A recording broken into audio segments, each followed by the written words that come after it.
Hey, this is Brian again, and I'd like to ask you to do a favor. We can't do this work without people like you, so if you can, please like, share, subscribe, tell your friends about Bring Back the Porch. This is where you need to go during this time.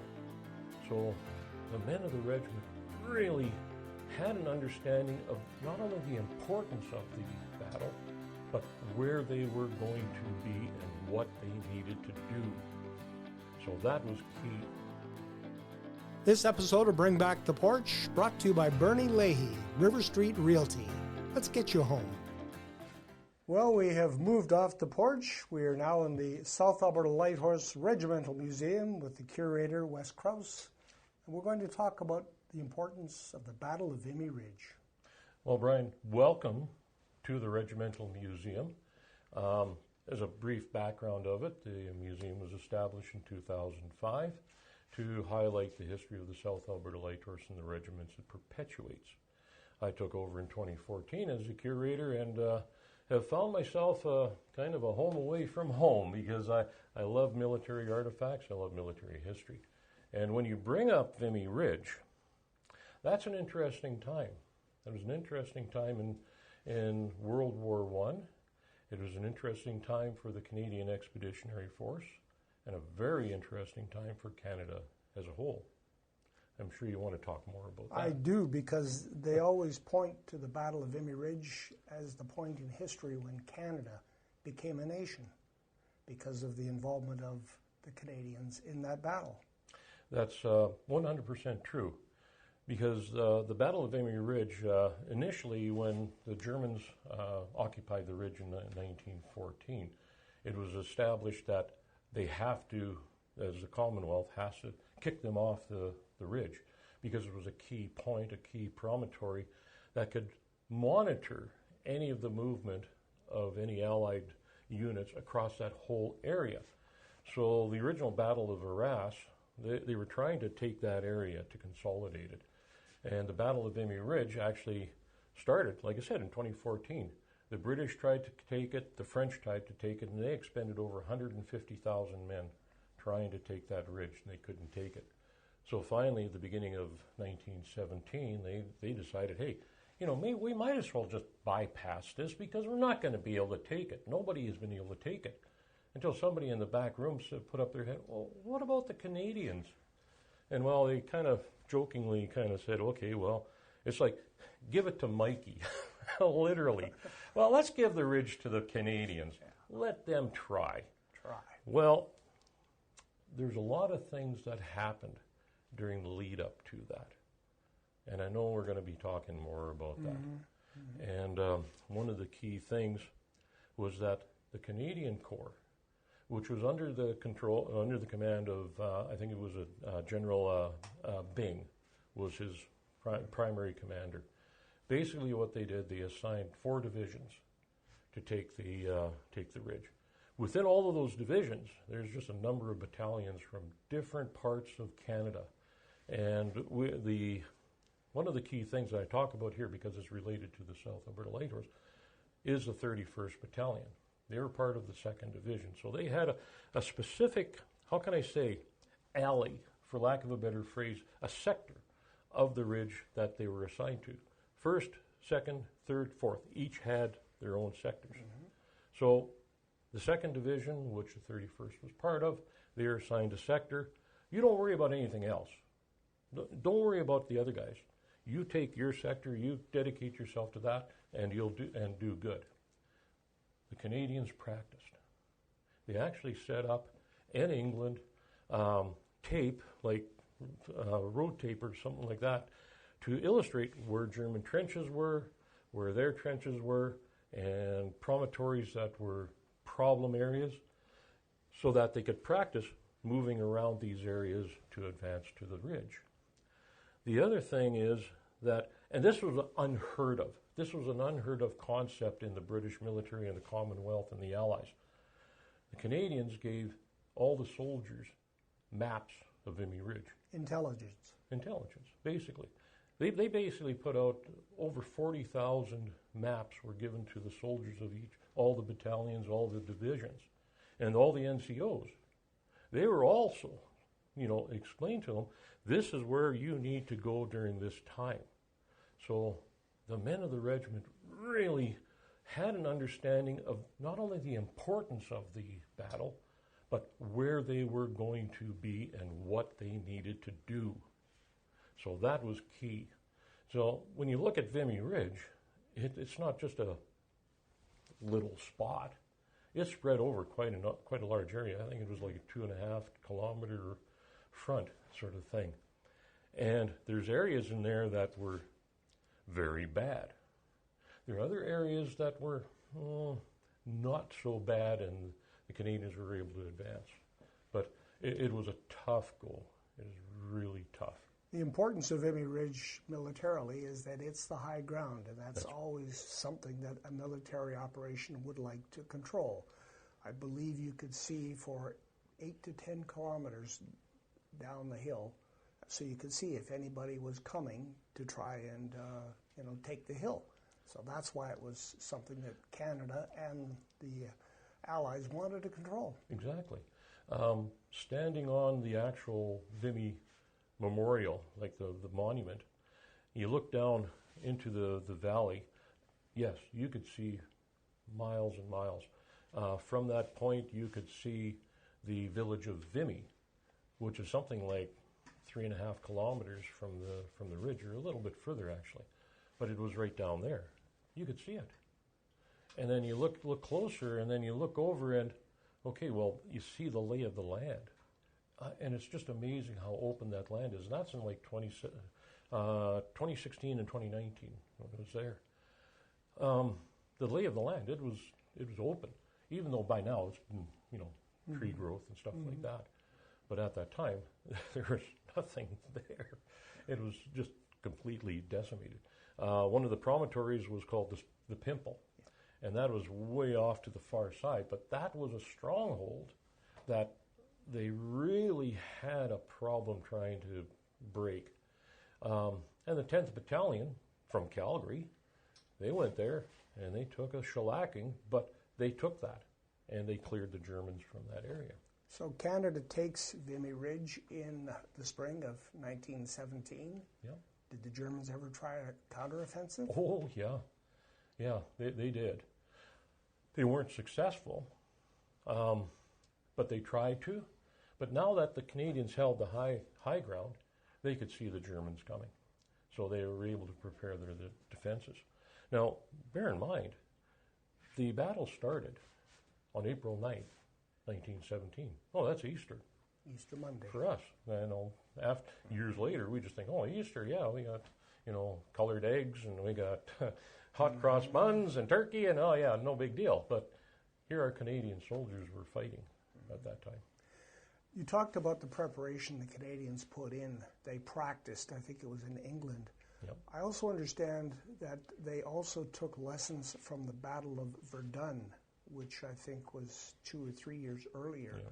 They took some of the mistakes, and that's how they developed, I believe the term was the controlled barrage or a rolling barrage. Can you explain how they did that, what that meant? Well, in Verdun, it was a meat grinder. The French tried to take that. And that's just being...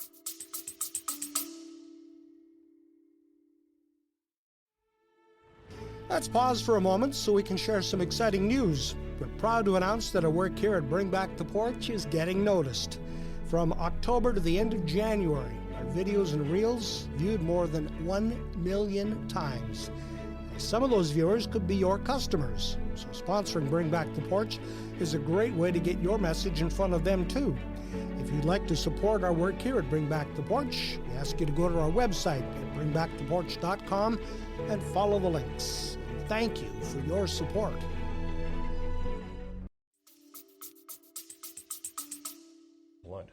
The attitude and mentality is that, okay, we've got a location, we've got a promontory that is German occupied, we need to take that. They'll send a division up there. The division gets completely obliterated. And they'll sit back, well, that didn't work. Let's send another one up there. And they kept doing that. And as a result, at Verdun, the French just were decimated. Now, here's a thing. The preparatory artillery barrage that they employed in there and other battlefields was to lay down fire on the enemy trenches. And sometimes they would spend half a day or a few hours just laying down a barrage of artillery with the whole mindset. We're going to kill all the bad guys, and there's not going to be anybody in the trenches, and our boys are going to come out of the trenches, they're just going to walk along, and they're going to take the position and be done. Yeah, no, that didn't work, because the Germans were smart enough. If they had artillery barrage on top of them, they went to ground, and they took cover. And once the artillery barrage was lifted, and the boys came out of the trench to move ahead, well, the Germans got up and said, oh, there they are, they're coming over here. And they had a bad time. The concept of the rolling barrage or creeping barrage was that the artillery, which was really accurate, it was good artillery, they had all the charts and everything dialed in. They would lay down a line of artillery fire ahead of the trenches, ahead of the Commonwealth trenches, approximately about 100 yards. And then they'd stop, and then they'd advance that about 50 to 100 yards, and the men would crawl out of the trench and start walking across their no man's land. And they just kept stepping it forward until they got to the final place was the German entrenchment, which then they just gave that a shellacking, and then the Canadians and the Commonwealth would step into the trench and take it over. Generally, it worked really well, as long as everybody had their timings down, and that's what the Canadians did. They practiced their timing, and they really practiced it well. There were some circumstances where British troops that hadn't gotten the concept, it was kind of new to them, they would start creeping the barrage, and the men would run ahead, and don't get ahead of the guns. Would get ahead. And it's like, that doesn't work. That just doesn't work. So the Canadians, now the Canadian Corps commander was a fellow by the name of Arthur Currie. Just this past, last year, I was at a conference in Ottawa and got to see the Canadian War Museum and got a behind-the-scenes, tour. And the gal came into the archives, and there's a uniform there. What do you think of that?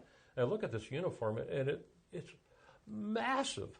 It must have been like a size 58 or something like that. And I'm standing there staring at it, and I said, that's Major General Arthur Currie. And she looked at me and said, yeah, how did you know? That guy was as big as a house. I mean, he was huge. Yeah. But either way, he was a smart commander. He was very, very astute. And he saw the shellacking that the French took. He saw what the British took and said, I'm not going to do that. I'm not going to use our boys, Canadians, as just mass cannon fodder. We're going to do this right, and we're going to try our best to take the position. And I believe that they were able to advance at a rate of about 90 meters every 3 minutes. So if you extrapolate over an hour, that's not quite 2 kilometers an hour. Yeah. In a war zone, that's pretty good. That's really good, considering that in April 1917 at Vimy Ridge, it was cold, it's kind of rainy, there's a little bit of sleet and snow. Canadian weather. Exactly. Us guys, we were like, yeah, that's Tuesday. Yeah. It's no big deal. But it was also an impediment to advancement. Now, here's one of the things that the men were trained. All that artillery fire, of course, it creates the craters and stuff like that, and all the mud gets churned up, and the rain and everything fill these craters full of water, and it's just a disaster area. The men are trained. If you're advancing across the field, and one of your chums or one of your platoon members slips into one of those shell holes, leave them and keep advancing, because you could not slow up or stop the advance to try and save your buddy, because that would lessen the effectiveness of your unit. So I talk about that a lot here at the museum, because we got a beautiful diagram of a trench system, which we'll see later on. Mm-hmm. But it's really an intriguing thing. Weather was a major factor, And I think you actually mentioned as well, too, that it was a factor on the German side as well, too, because visibility was not that good. Snow was blowing in their faces. That's great. Let's do that. I think that's the weather kind of helped us out, sort of thing. However, the conditions were brutal. And I try to impress that to people when they come for tours at the Regimental Museum, that the 31st Battalion, which is one of the units we perpetuate, and 31st Infantry Battalion is right there. That's the insignia, the badges of that battalion. When they went into the trenches initially, they were in the trenches for about 100 days initially. It rained 75 of 100 days. Now, we, even in Canadians, we think, oh yeah, it's snowing today, we get 3 inches of snow, whatever. However, that was brutal. That was bad. Sometimes even when it's raining over the course of the day, it kind of ruins our golf game or whatever we do outside. That's not that great. But this is in combat, in a trench system. Life and death. Life and death. Now, here's one thing I need to talk about the trench system there, is that the Canadians, when they built their trenches, they reinforced the walls with corrugated steel, which is great. That's very, very, very positive, very strong material. The Germans used timbers. That didn't really work that well. But the other thing they did is that they built the trenches and dug them about 3 or 4 feet, roughly about 3 feet deeper than they anticipated, and they built an A-frame structure that they laid into the bottom of that trench, and they laid boards across that structure. So now the men were not standing in water. All day. Exactly. And being cold and wet, the feet really suffer. And there are situations where guys contracted what was called trench foot. And that comes from the feet not being dried out properly, being wet constantly. And it's a debilitating thing, because if a soldier has been diagnosed with trench foot, he's off the line. So your effectiveness as a unit is depleted. Company commanders, if one of their soldiers was diagnosed with trench foot, he was pulled out of the line and he was punted out. He was gone.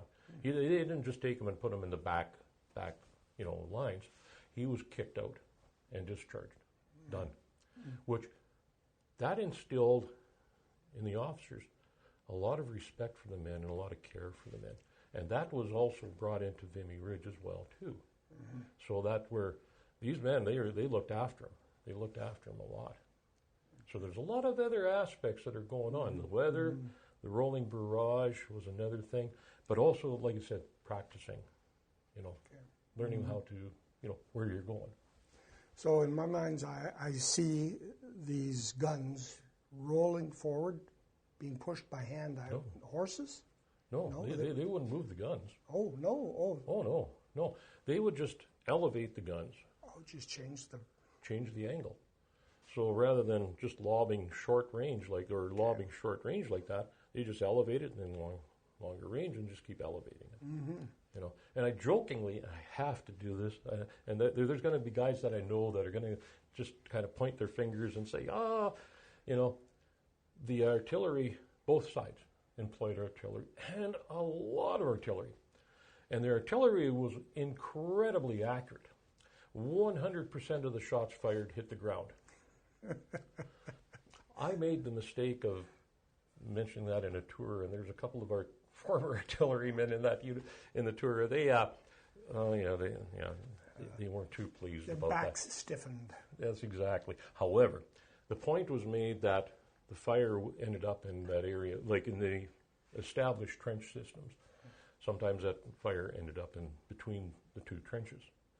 And it just, and I mentioned earlier, every shell created a crater, rain, mud, etc., snow, and you've got little pockets of lakes all around the place. And I imagine the Germans had mines as well.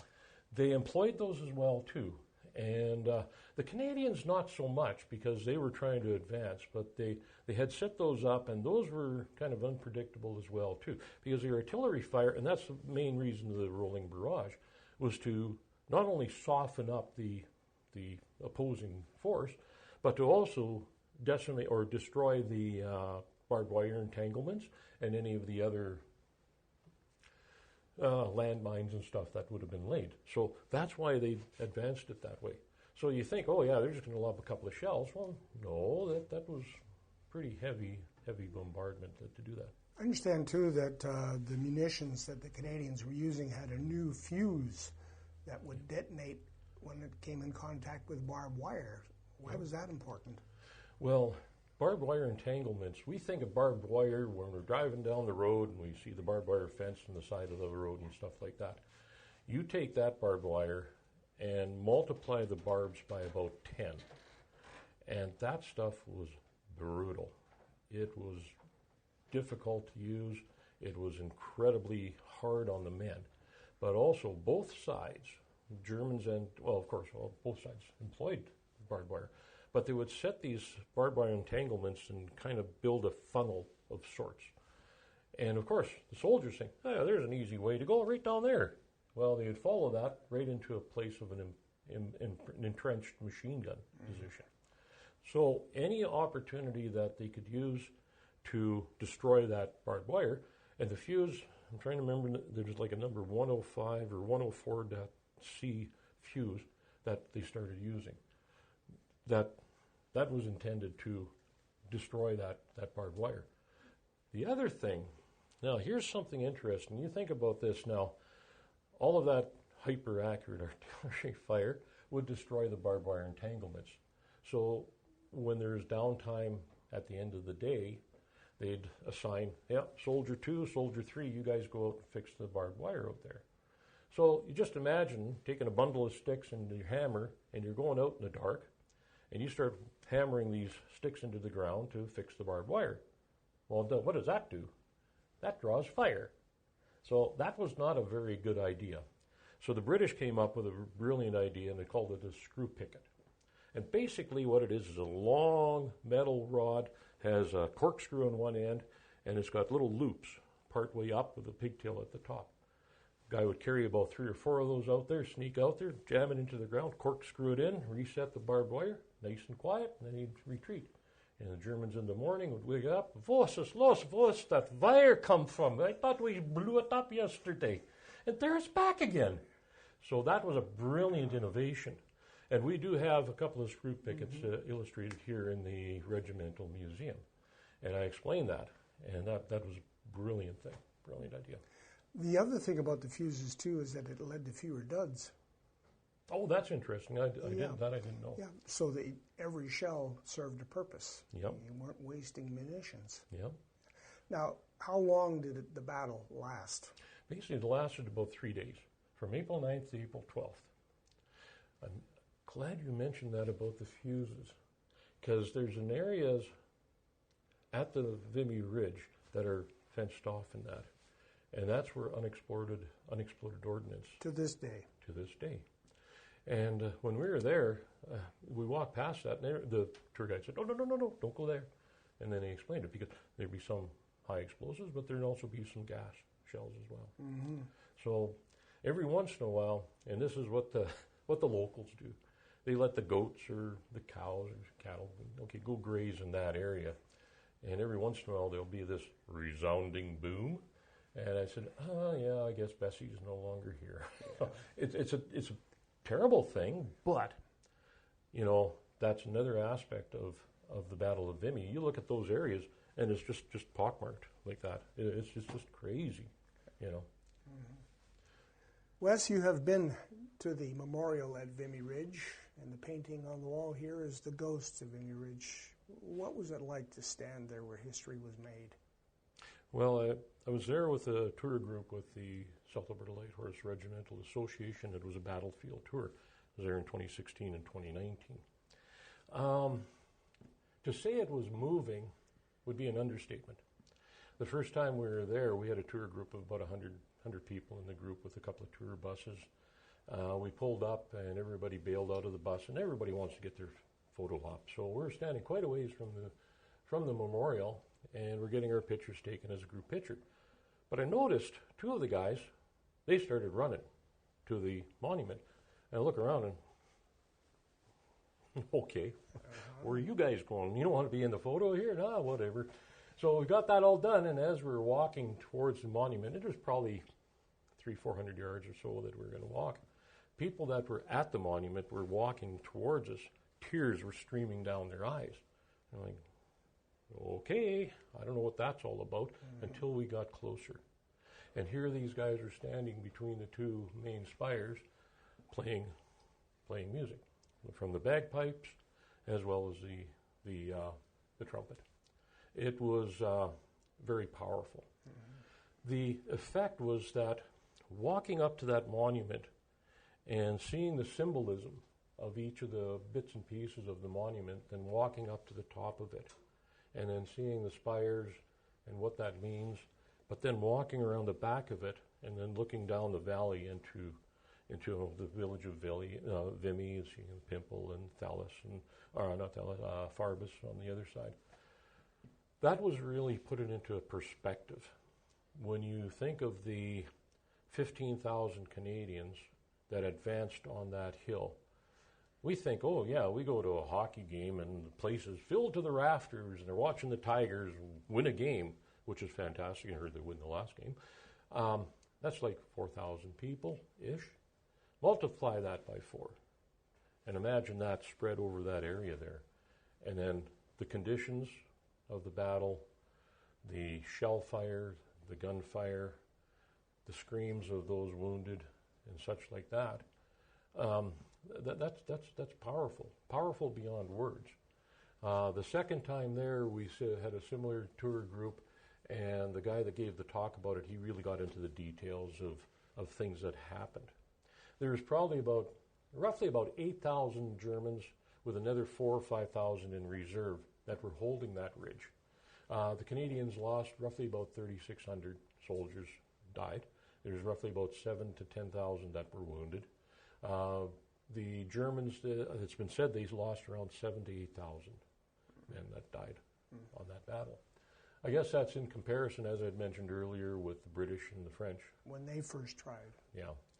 But that again, that harkens back to the pride that one would feel when you walk up on that thing and look at that and said, this is something nobody else could take, and the Canadians took it.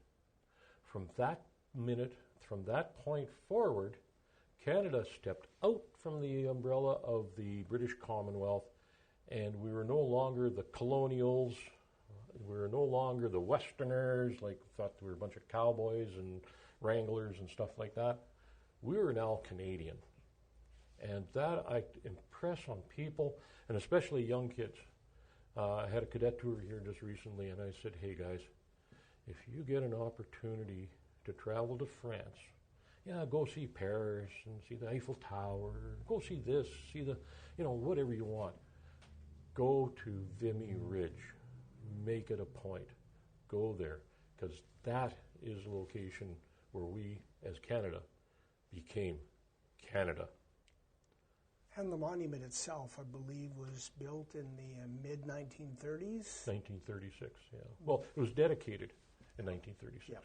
Yep. And who built it, and who made the decision to put a memorial up for these Canadians? You know what? We have to thank the French.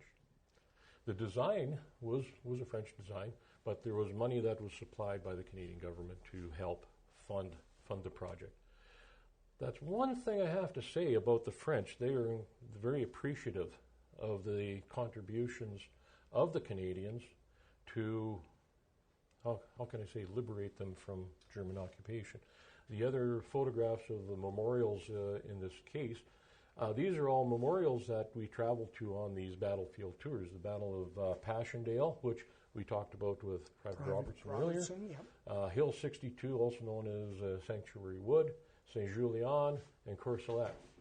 All of those were battles that the 31st Battalion, which is what the South Alberta Light Horse perpetuates, that's where they contributed.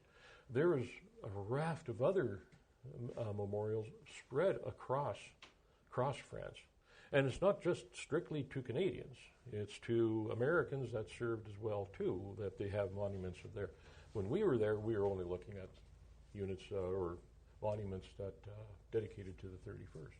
I believe the Vimy Ridge Memorial was also, rededicated by Queen Elizabeth II after some sprucing up in the first part of the 21st century. 100% true, because owing to the environment, it does take a beating. So when we were there, it looked amazing. The second time we were there, it looked absolutely phenomenal. The first time we were there, you could see it needed a little bit of touching up here and there. It's just the nature of the beast. That's one of the things that kind of impressed me, and I wasn't too impressed, but being in France, it was very humid. It was not like southern Alberta. Mm-hmm. Dry desert. We are dry. Yes, exactly. So it was kind of a shock to a prairie boy to go there, and everything's, rain and, high humidity. We're on Juno Beach, and there was a town of Courcelette, and that was a key Canadian point during World War II. And as we were walking along, it was raining, of course. The first year, it rained like crazy. And we're all trying to be, happy. You can't. Yeah. You just can't. Yeah. The second time we were there, it was beautiful, sunny. We had some amazing experiences. The French people, if they see the maple leaf on your shoulder or on your chest, they say, Canada, Canada, thank you for what you did. And I'm like, I didn't do anything. I didn't do anything, but our forefathers did, Yeah. and they still recognize that. And there's so many little things that happened there that were just the coolest thing. A little girl came up and she was pointing at us and said something in French. I can't speak French. I know 2 words of French, Pontiac and Chevrolet. I shouldn't say that out loud, but I did. But this little girl was really kind of cute and all that. Then the mother and father, they came up and he said, and she spoke broken English, and he said, our daughter noticed the maple leaf, and what does that mean? And I said, well, for Canada and all that kind of stuff. And yeah, that's very nice. And she came up, and the little girl gave all 3 of us, were sitting on a bench, gave us a hug. And I had a maple leaf flag, a pin. I took that off and I pinned it on her dress while she just was, ah.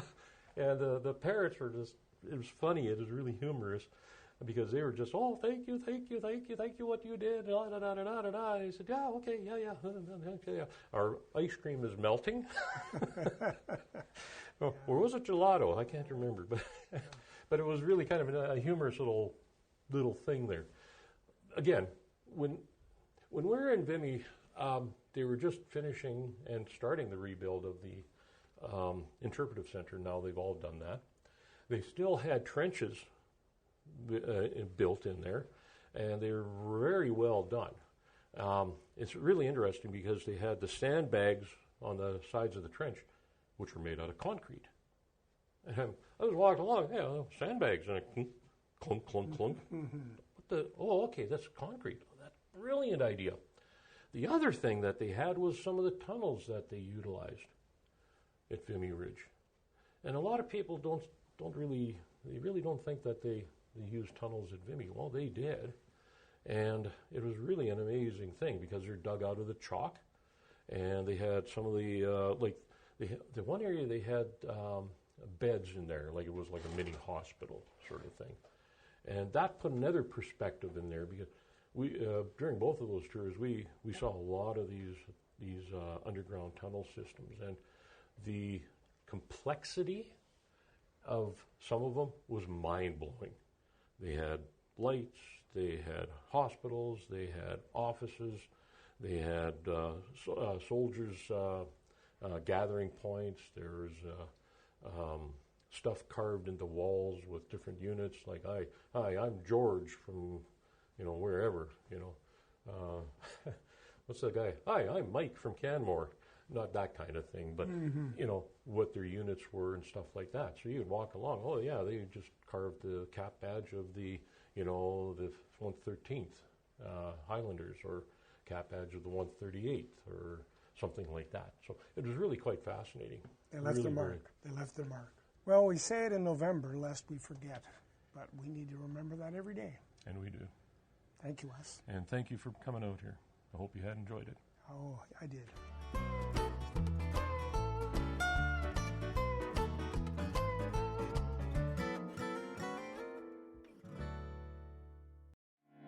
Hey, this is Brian again, and I'd like to ask you to do a favor. We can't do this work without people like you, so if you can, please like, share, subscribe, and tell your friends about Bring Back the Porch.